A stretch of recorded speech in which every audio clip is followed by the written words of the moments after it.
सबब तलाश करो पुनहार जाने का,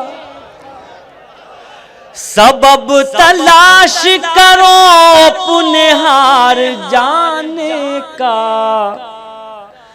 किसी की जीत पे रोने से कुछ बहुत अच्छे, वाह वाह वाह वाह वाह वाह वाह।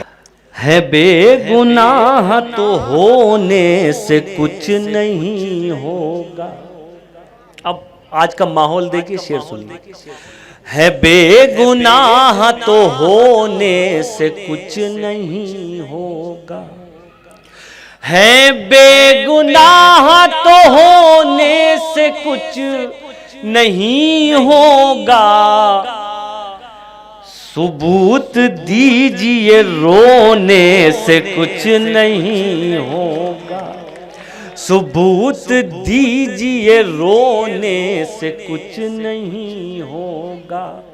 दिए दियों से जला कर जमीन रोशन कर, दिए दियों से जला कर जमीन रोशन कर।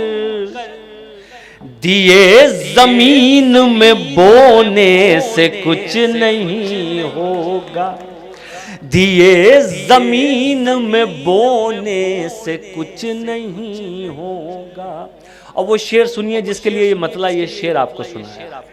और साहब देखिए हम लोग कहाँ गलतियाँ कर रहे हैं, कहाँ हमसे कमियाँ हो रही हैं। हमने अगर वो देख लिया तो सारी गलतियाँ सारी कमियाँ सही हो जाएंगी। हाजिर करता हूँ, सुनिए। सबूत दीजिए रोने से कुछ नहीं होगा, सबब तलाश करो पुनहार जाने का, सबब तलाश करो पुनहार जाने का। किसी की जीत पे रोने से कुछ बहुत अच्छे, वाह वाह वाह वाह वाह वाह वाह। किसी की जीत पे क्या रोने से कुछ नहीं होगा। क्या कहने। और ये आखिरी शेर फिर अपने नौजवान दोस्तों को शरीक करता हूँ, नजर करता हूँ बतौर खास। किसी की जीत पे रोने से कुछ नहीं होगा, अगर है ख्वाब की ख्वाहिश तो जागना सीखो, अगर है ख्वाब की ख्वाहिश तो जागना सीखो। वाह। यूं आंख मूंद के सोने से कुछ नहीं। बहुत अच्छे, बहुत खूबसूरत।